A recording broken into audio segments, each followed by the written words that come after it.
Bismillahirrahmanirrahim. Assalamualaikum warahmatullahi wabarakatuh. Asyhadu an la ilaha illallah, asyhadu anna Muhammadar Rasulullah. Allahumma sholli ala sayyidina Muhammad wa ala ali sayyidina Muhammad. Kama sholaita ala sayyidina Ibrahim wa ala ali sayyidina Ibrahim bil alamina innaka Hamidum Majid. Sebelumnya kita panjatkan dahulu doa kepada Gusti Allah Ingkang Maha Agung ya. Untuk saudara-saudara kita yang telah bermurah hati, yang telah memberikan sholawatnya kepada channel dakwah ini, sehingga channel dakwah ini dapat eksis tangguh paling tidak hingga detik ini untuk dengan setia hadir dalam ruang-ruang diskusi kalian semuanya ya. Semoga sholawat itu menjadi catatan langit amal soleh bagi mereka dan keluarganya kelak, dan insya Allah Allah akan membalaskannya dengan balasan yang lebih baik lagi. Begitu juga untuk seluruh viewer terkasih ya, di mancanegara maupun di dalam negeri ya, tetap selalu always dan always selalu ya. Semoga demikian, untuk tidak download ya, dan untuk tidak men-skip dan bagi yang berkenan silahkan di-share link-link kajian dari channel dakwah ini, dan itu semoga menjadi catatan langit bahwa engkau telah mengambil bagian dalam syiar dakwah Islam ya. Berikutnya juga atas doa-doa baik kalian aku ucapkan terima kasih, semoga kebaikan itu tercurahkan kepada kalian semuanya. Oke, sebelum kita mulai mampir ngombe kali ini, terima salam dari aku, yaitu salam Isra, Islam rasional. Bismillahirrahmanirrahim.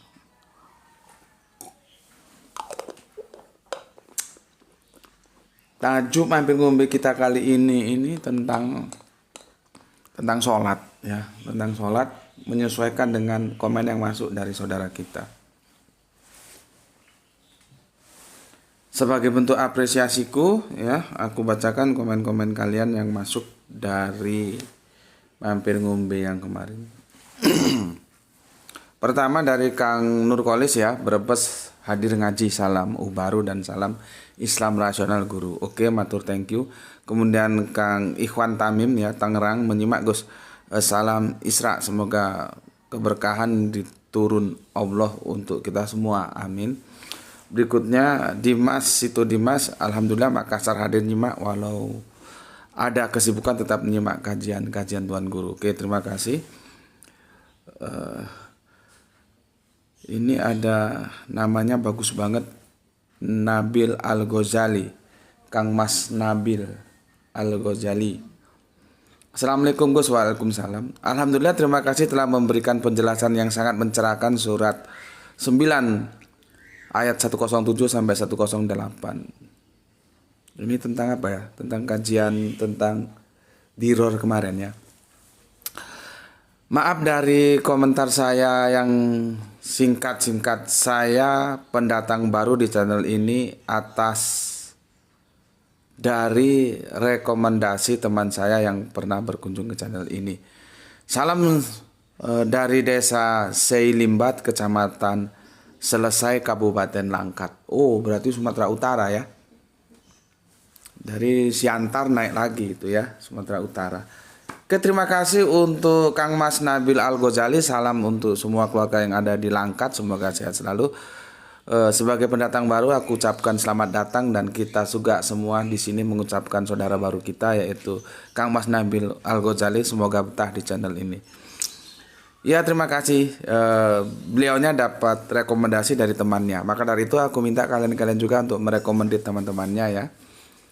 Kalau yang mau ya monggo, yang nggak mau ya nggak ada masalah ya, karena memang orang punya pilihan sendiri-sendiri. Tapi setidaknya kalian merekomendasikan kepada siapa saja yang kalian kenal, sehingga apa yang dialami Mas Nabil Al-Ghazali ini menjadi sebuah nilai positif ya, dia mau ngaji di sini. Ya gini Mas, kalau ngaji di sini blak-blakan ngomongnya ya, supaya tidak kaget aku kasih tahu. Terima kasih Mas Nabil Al-Ghazali dan semoga betah di channel ini. Berikutnya soleha kita Gispati, alhamdulillah hadir Tuan Guru, alhamdulillah. Salam Isra dari Palu. Oke, semoga semua keluarga di Palu dalam ridho Gusti Allah Kang Maha Agung. Berikutnya Akomar Udin ya. Assalamualaikum, waalaikumsalam. Bandung tetap hadir Gus. Kepada kawan-kawan pendengar channel dakwah Islam Rasional, mari kita berinfak sebelum datang suatu hari di mana hari itu tidak ada jual beli, persahabatan dan syafaat. Quran surat 2:254. Kita sudah diingatkan oleh Kang Mas Akomarudin dari Kota Kembang Bandung ya. Semoga ini menjadi pengingat bagi masing-masing diri kita ya.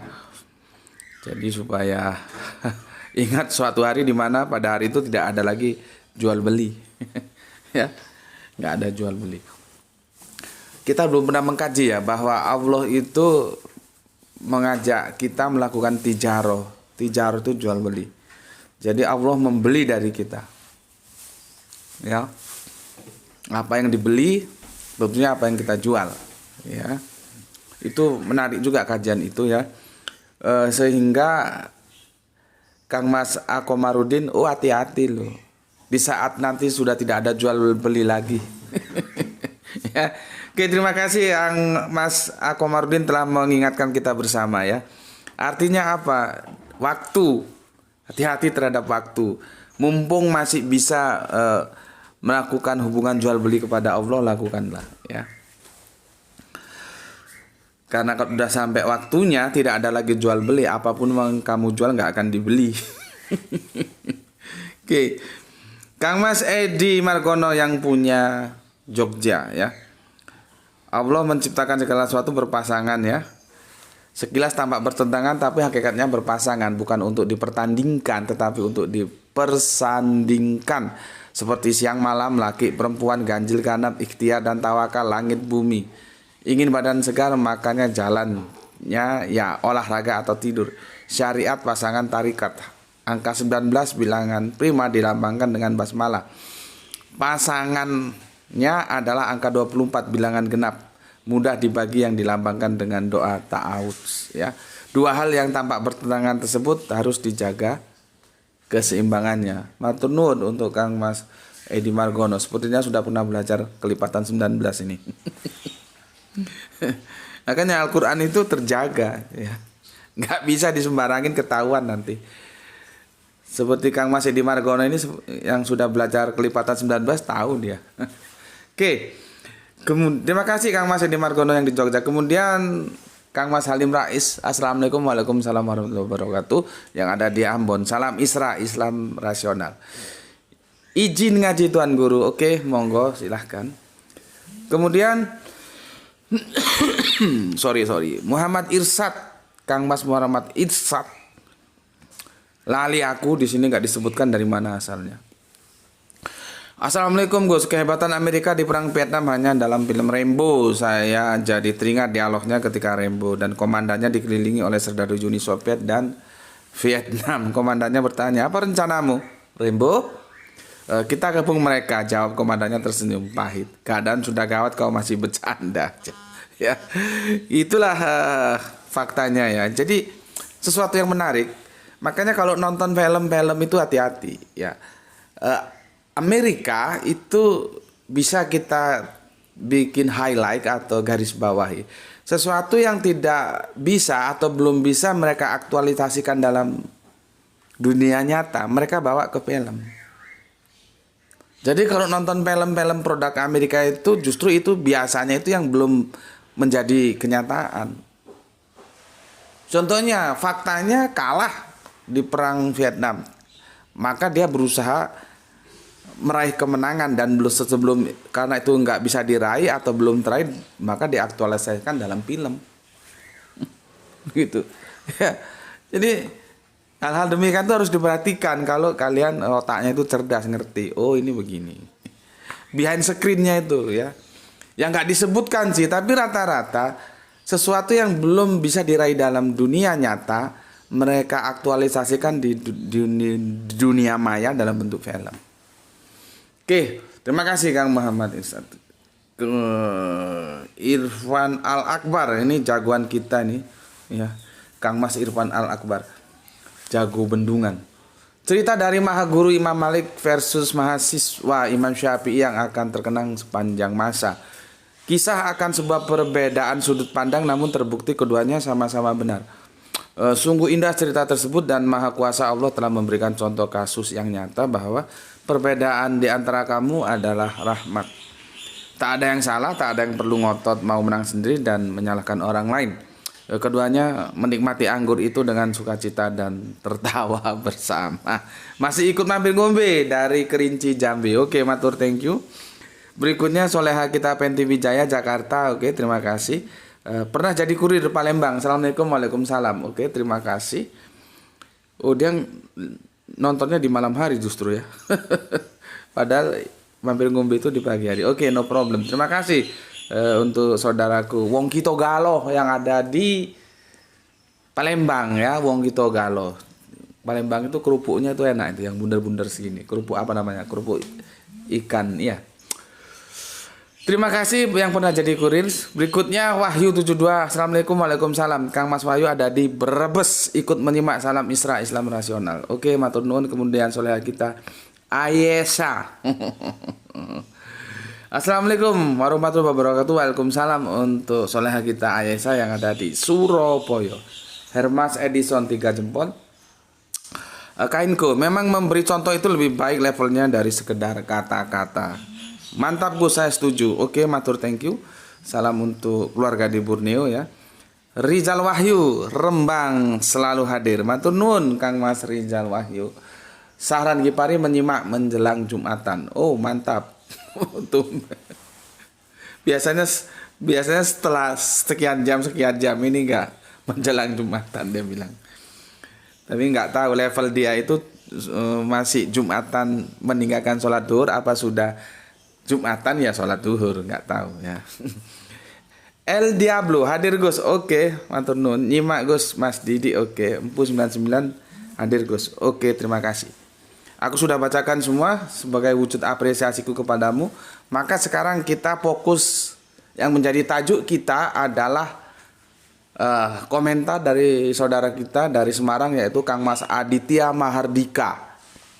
Namanya bagus banget, Aditya Mahardika ya. Ini untuk pembelajaran kita bersama ya. Jadi setiap komen yang masuk dari temanmu itu juga bisa menjadi ilmu bagi kamu ya.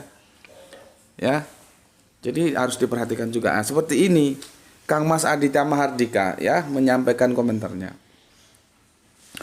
Assalamualaikum Bapak Guru, saya dari Semarang mau minta tolong sama Bapak Guru. Barangkali sempat bikinkan video kajian mengenai seberapa pentingnya sholat 5 waktu dan keutamaannya dalam membentuk pandangan hidup menurut ajarannya.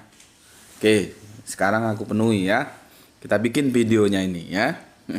Tentunya dia tidak dapat sedetail mungkin ya, hanya kisi-kisinya saja karena bicara ibadah apalagi ini mahdoh itu harus didukung oleh referensi yang banyak. Hadis ada berapa, penjelasan dari Al-Quran ada berapa, nggak mungkin kita bisa hadirkan semua.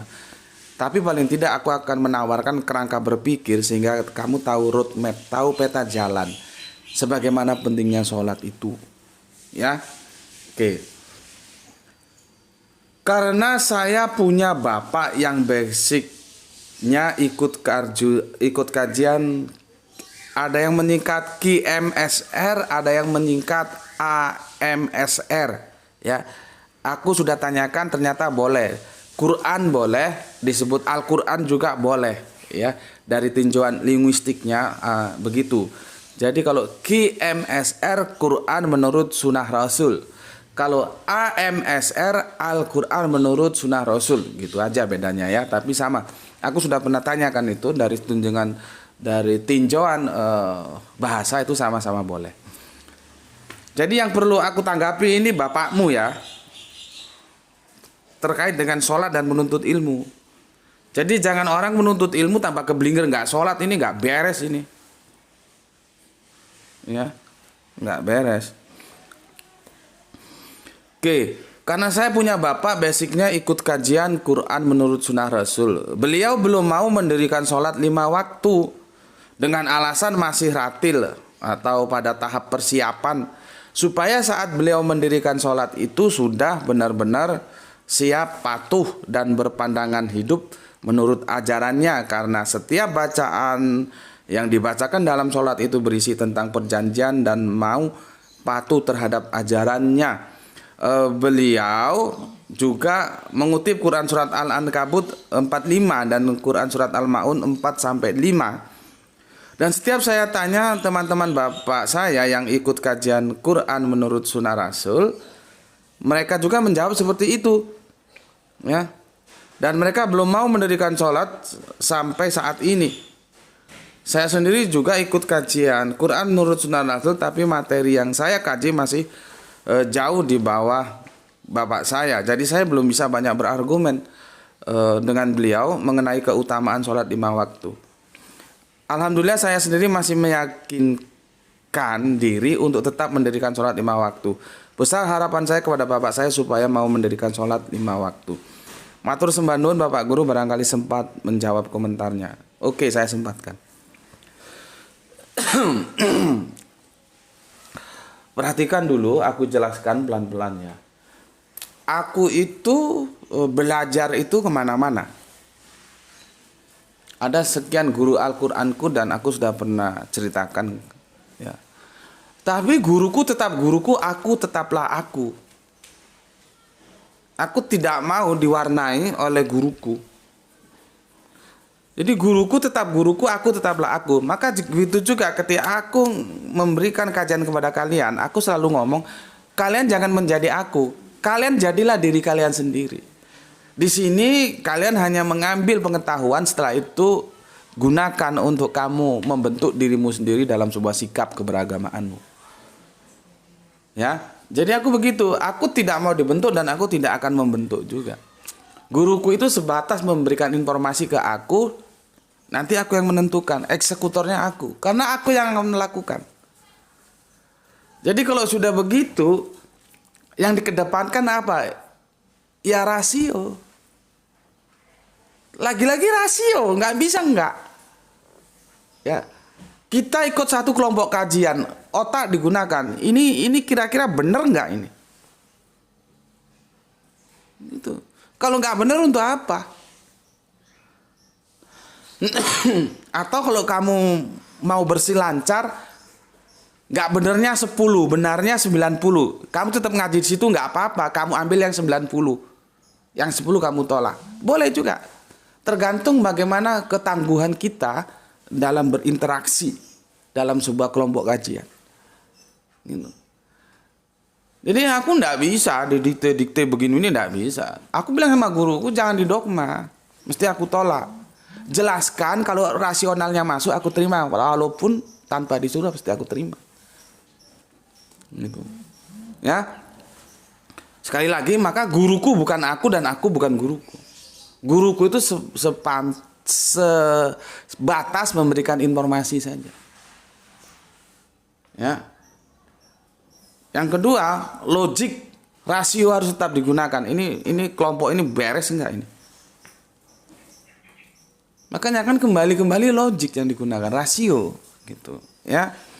Makanya beberapa waktu yang lalu kan banyak komen-komen yang masuk dan salah satu diantaranya kan ada yang menyerang aku lewat kelompok kajian Al-Quran menurut Sunnah Rasul, dikirain aku itu guruku. Kan repot. Kalau dia sakit hati sama guruku, ya urusannya dengan guruku, ngapain dengan aku? Aku kan bukan guruku bukan aku. Dan aku juga tidak menjadi guruku.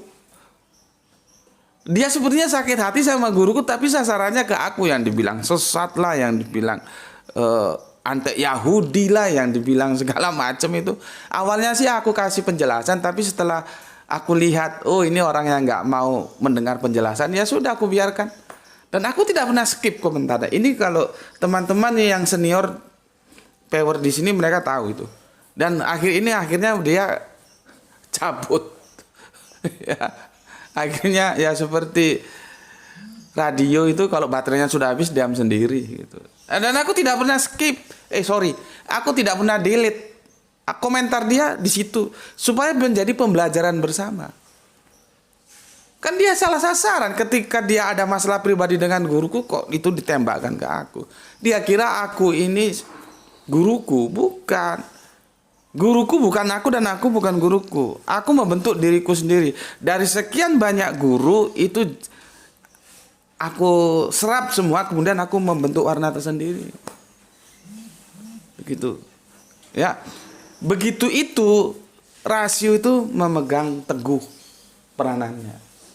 Jadi bukan, aku kan sudah bilang kemarin, kita janganlah meniru tapi mencontoh.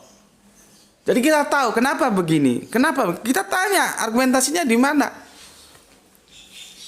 pijakan Qur'aninya gimana, pijakan hadisnya gimana. Kalau keluar dari situ ya buang saja, untuk apa? Gitu ya. Oke. Itu dipahami dulu ya. Sekarang aku akan jawab ini menurut apa yang kamu tulis.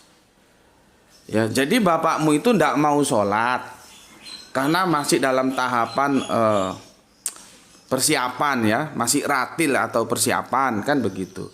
Pertanyaannya, sampai kapan persiapannya? Sampai kapan persiapannya sehingga dia mau sholat? Kan harus ditanya. Yang kedua, pijakan argumentasinya di mana? Kalau orang persiapan ratil itu anggap aja kan masih belajar. Terus tidak usah sholat. Terus nunggu nanti sudah selesai persiapannya. Lah selesainya kapan? Kita tidak tahu kapan nyawa ini terpisah. Ketika belum ratilnya atau persiapannya belum selesai, tiba-tiba dia mampus. Bagaimana tanggung jawabnya? Apakah ada dalil apabila seseorang dalam posisi ratil atau persiapan dia tidak wajib sholat 5 waktu? Ada nggak itu? Tanyakan aja begitu. Ya, tanyakan. Jadi jangan berlindung di balik argumentasi yang tidak ada dasarnya. Ya. Oke. Berikutnya dia menukil surat Al-Ankabut, ya. Al-Ankabut 45. Oke, coba aku baca. Jadi aku menurut apa yang kamu sampaikan, ya. Aku buka Quranmu, surat Al-Ankabut 45, ya. Ini ya, sudah aku buka ya. Bacalah. Dia pakai utlu ya, karena fiilnya amr, perintah ya. Bacalah utlu ma uhiya ilaika minal kitab ya.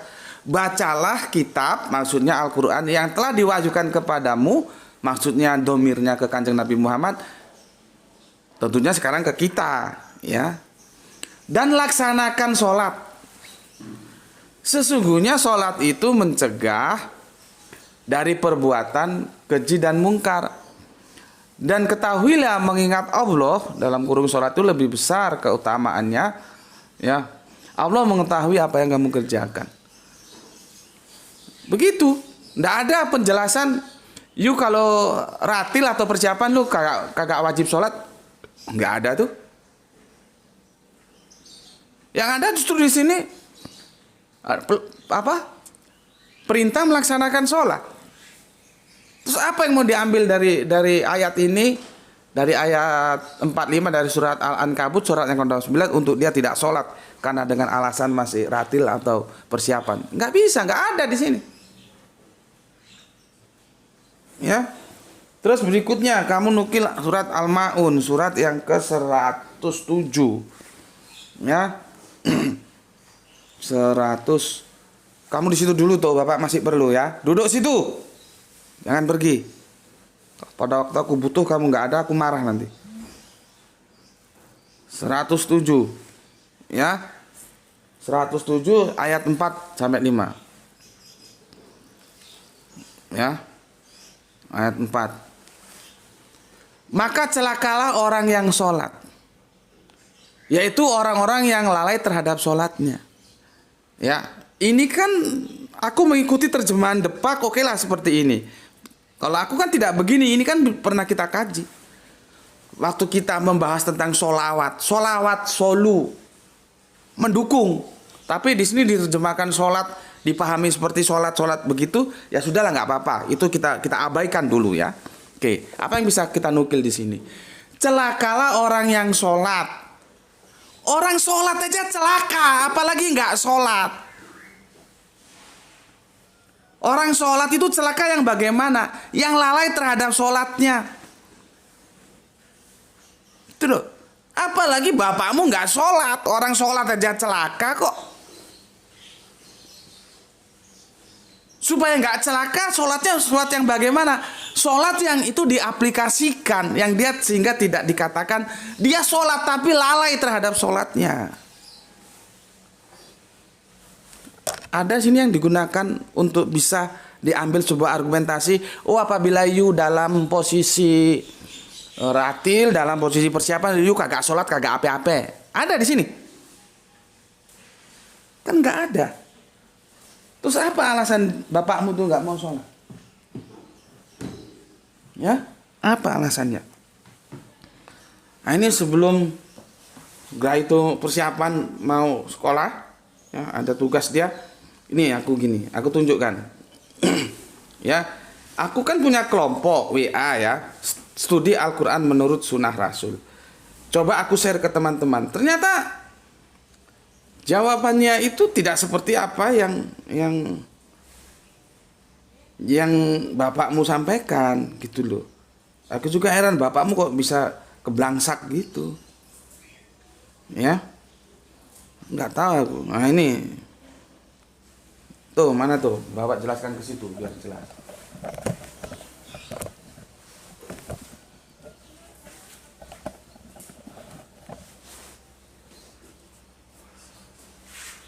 Ini ya, ini kelompoknya, info group, ya, info group ya, ini kelompok studi Al-Quran menurut Sunnah Rasul. Aku pakai yang AMSR sebetulnya, tapi itu tidak cukup, maka dia AMS ya, sebetulnya harusnya AMSR, tapi karena kepanjangan dia nggak cukup ya. Ada yang KMSR, Quran menurut Sunnah Rasul, seperti aku jelaskan tadi. Ada yang Al-Quran menurut Sunnah Rasul, itu tidak ada masalah. Ini kelompoknya di sini ya. Ini aku bikin kelompok para sesepuh-sesepuh di sini. Terus aku coba share masalah yang dihadapin bapakmu itu. Nih, lihat ini ya. Bismillah. Mohon penjelasan dari para sesepuh. Ini ada bapak dari seorang anak. Katanya bapaknya belajar Al-Quran menurut Sunnah Rasul, tinggal di Semarang, kok malah nggak mau sholat. Matur nuwun. Dan ini aku ini kan pertanyaanmu nih. Aku apa namanya ini? Aku screenshot ya. Ini coba kita tarik. Nah ini kan Aditya Mahardika ya kan? Ini pertanyaanmu aku screenshot. Oke, setelah itu ditanggapi.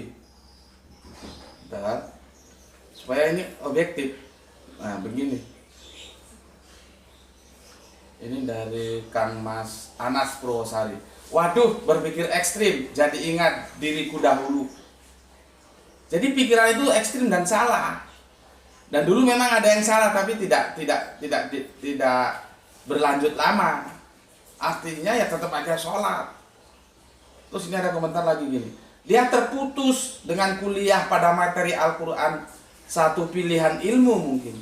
Jadi kajiannya nggak tuntas. Nah ini mungkin para sesepuh bisa untuk memperjelas lagi. Aku minta lagi untuk memperjelas. Terus di sini dikatakan ini sama sepertinya.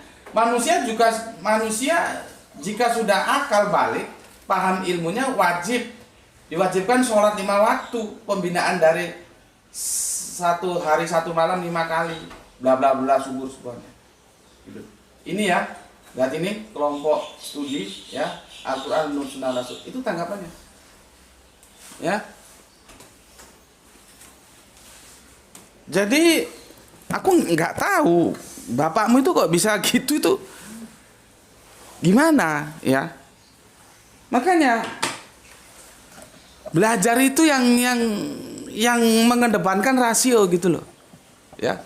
Kalau memang ada sebuah kelompok apapun namanya ya, Terus dia bilang nggak perlu sholat 5 waktu, atau dengan alasan yang tidak seperti mana yang kita bisa terima ya, misalkan sakit itu lain lah ya. Kan selama daya ingat masih ada, kita wajib sholat ya, dengan cara kemudahan yang diberikan ya. Makanya kalau ada kelompok-kelompok kajian yang terus tidak mewajibkan sholat, itu nggak beres, itu kelompok itu nggak beres ya. Maka posisinya seperti tadi aku tawarkan, kamu keluar dari itu nggak beres itu, atau kamu tetap masuk, kamu ambil yang baik-baik saja. Aku biasanya melakukan itu. Satu kelompok kajian, dia ada salahnya katakanlah 10%, ya biar saja, aku tetap ngaji, yang aku ambil yang 90%. Gitu ya. Tapi masalah sholat ini kan masalah fundamental. Ya. Ketika, jadi gini, pada waktu itu Kanjeng Nabi lagi berteduh ya, panas gitu ya. Inilah kadang-kadang para sahabat itu berhutang budi kepada para, istilahnya juga apa tepat atau enggak aku juga enggak tahu ya. Biasanya orang menyebutnya Arab Badui. Sudah, kalau mau tinggal sudah boleh kamu tinggal sana. Kalau mau mandi kamu persiapan. Ya, namanya orang selalu menyebutnya dengan Arab Badui, tapi sebutan itu apa tepat atau enggak aku juga enggak tahu. Ya. Itu para sahabat itu punya hutang budi loh terhadap Arab-Arab Badui itu. Karena apa? Arab-Arab Badui itu orang gunung itu kan mungkin karena tata kromonya kurang ya, tapi ada baiknya juga. Kalau mau tanya saja, nggak ada ewo pekewo. Beda dengan para sahabat yang sudah kesehariannya ada di Makkah Madinah. Mereka ada ewo pekewo. Nah ini Arab Badui nggak ada. Main hantam kromo saja kalau kata orang Jawa bilang. Ya. Pada saat itu Arab Badui baru turun dari gunung. Naik kuda. Saya ketemu Nabi sedang istirahat rebahan. Tanya, kalau aku jadi Islam apa yang harus aku kerjakan? Dijawab oleh Kanjeng Nabi, khomsa sholawatin fil yaumil wal lailatin. Artinya kalau you Islam, maka kamu itu harus mengerjakan 5 sholat dalam 1 hari 1 malam, yaitu 24 jam. 5 sholat. Coba. Kurang gimana perlunya itu. Ya. Jadi sholat itu perlu, kok ada alasan masih rajin nggak sholat itu rak. Goblok mangan sabun dah. Dari mana ceritanya? Ya. Maka gini sajalah, bapakmu kasih WA-nya ke aku kalau dia punya WA, nanti biar tak masuk no grup supaya dia sharing kepada teman-teman yang lebih sesepuh ya. Yang lebih sepuh, lebih senior bisa sharing gitu ya. Karena menurutku ini keblangsak ini orang. Untung aja anaknya peduli. Kalau enggak, mati nggak pernah sholat, ratilnya sampai kapan? Terus nggak mau sholat dengan alasan, iya ratilmu itu kapan selesainya? Kalaupun itu bener loh ya, terus ratilmu sampai kapan? Kan harus ada batasan waktu dong, ya. Padahal kalau secara umum, ya, selama daya ingat kita masih ada itu wajib sholat. Kecuali nanti sudah nggak ada ingatan. Jadi orang gila itu nggak wajib sholat. Ini satu lagi hadis dari Bukhari ya, 2678 dan Muslim ya. Muslimnya nomor 11. Diriwayatkan oleh Tolha bin Ubaidillah, dia berkata, seseorang mendatangi Kanjeng Nabi, dia bertanya tentang Islam, lalu Rasulullah bersabda. Sebetulnya kalau Rasul itu bersabda atau apa sih ya? Ini juga harus ada kesepakatan nih. Tapi kalau nggak sepakat ya nggak apa-apalah. Kalau dulu bersabda itu berarti Allah bersabda begitu. Sekarang udah ada terjemahan Rasulullah bersabda. Makanya aku lebih senang mengatakan Kanjeng Nabi ngendikan itu berucap. Tapi ya nggak tahu lah ada perubahan pergeseran makna, nggak tahu. Kok pakai bersabda? Kalau dulu itu kalau bersabda mesti Allah.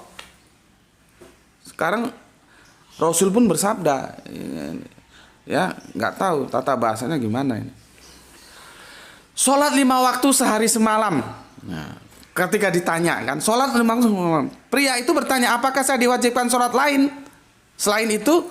Nabi menjawab, tidak, kecuali sekedar sunnah. Ingat, hati-hati. Nanti ini kalau bisa juga aku gunakan untuk menjelaskan bagaimana sebetulnya posisi sholat Jum'ah dan sholat duhur. Ya, kita beranjak dari surat An-Nisa 103. Sholat itu adalah ibadah yang telah ditentukan waktunya. Jadi waktunya itu sendiri-sendiri. Ya, sholat maghrib ya ketika masuk maghrib, sholat duhur ketika masuk duhur, sholat asar ketika masuk asar. Nggak boleh kamu sholat asar tapi di waktu duhur, atau sholat duhur di waktu subuh, nggak boleh. Nanti masuk yaumul Jum'ah ya sholat Jum'ah. Gitu loh, ya. Terus perhatikan kata-kata ini. Ya, aku ulangi lagi. Sekalian aku jelaskan ke situlah ya, supaya kalian clear nanti ya. Diriwayatkan dari Tolha bin Ubaidillah, dia berkata, seseorang mendatangi Kanjeng Nabi. Dia bertanya tentang Islam. Hampir sama kan substansian dari tadi kan, yang aku bacakan yang Badui tadi. Lalu Rasulullah bersabda, sholat 5 waktu sehari semalam. Ingat, dia diikat waktu sehari semalam, bukan diikat waktu yaumul Jum'ah. Di dalam sholat 5 yang diikat waktu sehari semalam itu adanya hanya 5, yaitu maghrib, isya, subuh, duhur, asar. Jum'ah tidak ada di sini. Karena Jum'ah ikatan waktunya nanti adalah 12 jam. Beda. Dan itu yaumulnya Jum'ah. Nggak boleh kamu sholat Jum'ah tapi di yaumul Ahad atau yaumul Isnain atau yaumul Sulatsa. Nggak boleh. Ya. Ini mumpung-mumpung ke situ ya supaya kalian tegas. Atau karena ada penjelasan begini, pria itu bertanya, apakah saya diwajibkan sholat selain itu? Nabi menjawab, tidak, kecuali sholat sunnah. Jadi kewajibannya yang 5 waktu itu dalam ikatan sehari semalam 24 jam. Tidak ada kewajiban lain selain 5 itu kecuali sholat sunnah. Nah, mungkin terus bagaimana? Sholat Jumat kalau kita juga kerjakan. Loh, itu ikatan waktunya beda. Ini ikatan waktunya sehari semalam. Sholat Jumat ikut ikatan waktunya itu yaumul hari 12 jam. Kalau ini yang 5 waktu ini ya, sholat 5 ini sehari semalam itu kalau kita bagikan itu per sholatnya itu sekitar 3,5 jam. Duhur 3,5 jaman. Nanti yang agak mepet tuh maghrib, yang agak panjang isya. Tapi tidak ada 12 jam per sholatnya. Jadi beda, hati-hati ya. Karena sholat dan waktu itu mengikat sesuai surat An-Nisa 103 tadi yang aku bacakan. Nah, inilah menunjukkan pentingnya sholat. Aku belum pernah menemukan yang bisa kita jadikan pijakan dalil bahwa apabila kamu masih ratil, kamu masih persiapan, lu kagak usah sholat, kagak apa-apa gitu. Nggak ada. Ya. Udah berapa lama, Leh? 38. Masih 38. Ya. Kamu mau berangkat sekarang? Ya sudah, aku tutup 5 menit lagi bisa ngomong apa. Jadi itu ya untuk Mas Sopo Gimau Aditya pora Aditya ini. Itu yang bisa aku sampaikan. Dan kamu harus banyak belajar juga supaya kamu Aditya ya, Aditya Mardika. Kamu harus banyak belajar, kamu bisa membimbing bapakmu yang tersesat. Bapakmu itu tersesat karena teman-teman lain tidak begitu. Aku itu belajar studi Al-Quran menurut Sunnah, ya aku sholat. Guru-guruku ya sholat, teman-temanku ya sholat. Terus ini ada yang model begini, ini model dari mana ini? Setelah aku share ke WA juga mereka tidak seperti itu. Makanya bapakmu itu harus banyak tanya. Ya, dari mana pemahaman seperti itu? Kalau memang ada dalilnya, baik Al-Quran, As-Sunnah ya tidak ada masalah. Tapi kan tidak ada. Sedangkan anak yang masih kecil aja kita latih sholat kok, apalagi ini yang sudah akil balik. Ya, jadi intinya akil balik. Hadisnya mana ya sulit. Kalau mau cari ya kamu silakan cari sendiri. Semua itu menjadi knowledge publik ya. Aku kalau harus cari lagi hadisnya waktunya nggak ada. Kamu cari ya. Jadi itu yang bisa aku sampaikan. Semoga kamu juga bisa menjelaskan kepada bapakmu. Jelaskan. Kalau jelaskan belak-belakan saja, ini ilmu. Tentunya dalam kerangka ya, dalam sebuah diskusi yang baik. Sampaikan saja. Supaya bapakmu nggak tersesat jauh, nggak kebelangsat. Ya, sholat itu perlu. Tidak ada kata, oh masih persiapan, oh masih ratil, tidak ada. Ya, itu yang bisa aku sampaikan. Semoga bermanfaat. Saranku kalau bapakmu punya nomor WA, mau aku masukkan grup studi bersama. Di sini sesepuh-sesepuh loh ya. Ada yang mulai tahun berapa? Tahun 80-an ada ngaji. Yang usianya sudah lanjut juga ada. Nanti bisa tanya. Kalau aku kan bisa dikatakan newcomer. Dan aku kan orang yang ketemu di tengah jalan. Aku itu orang yang ketemu di tengah jalan, bukan yang terkader sejak awal ikuti kajian itu, enggak. Karena metodologi ngajiku juga begitu, aku ngaji ke sana. Jadi jangan salah paham. Aku bukan yang dikader dari kecil, enggak. Aku ketemu di tengah jalan, diajak teman, aku lihat oke. Berjanjilah aku sama guruku, almarhum Gus Panani. Tolong jangan dogma saya. Panjenengan jelaskan kalau itu masuk ke rasional, aku terima. Kalau enggak, tentu aku tolak. Dan kami sepakat bergurulah aku sama beliaunya. Nggak ada itu ya guru Gus Panani ya sholat itu. Semua sholat kami di sini. Nggak ada yang nggak sholat. Ya, itu saja yang bisa aku sampaikan. Semoga bermanfaat. Ya, semoga kita semua selalu dalam ridho Gusti Allah Kamu Agung, mendapatkan rezeki yang barokah dan kesehatan yang prima. Sekali lagi sebagai penutup, karena ini penting. Karena dikatakan bahwa as-sholatu imaduddin. Kalau kamu tidak sholat berarti kamu merobohkan agamamu. Maka supaya tidak roboh, sholatlah. Dalam kondisi apapun sholat. Sholat 5 ini nggak bisa untuk sembarangan. 1 kali kamu tidak kerjakan, kafir. Coba sampai sebegitu kerasnya hukumannya. Ya, selama kamu bisa, nggak bisa berdiri duduk, nggak bisa duduk tidur, nggak bisa tidur kedipkan mata. Selama ingatanmu masih jalan, sholat. Berikutnya, nggak bisa wudhu tayamum. Oh nanti sudah nggak bisa apa-apa, nggak bisa sholat ini, ya kamu disolati. Enak. Kalau sudah memang nggak bisa apa-apa, nggak bisa sholat, iya disolati, gitu. Jadi pilihannya sholat atau nanti disolati, gitu aja. Ya, harus kerjakan sholat. Kalau kamu ngaku Islam harus sholat. Ya, oke. Bismillahirrahmanirrahim. Alhamdulillahirabbil alamin.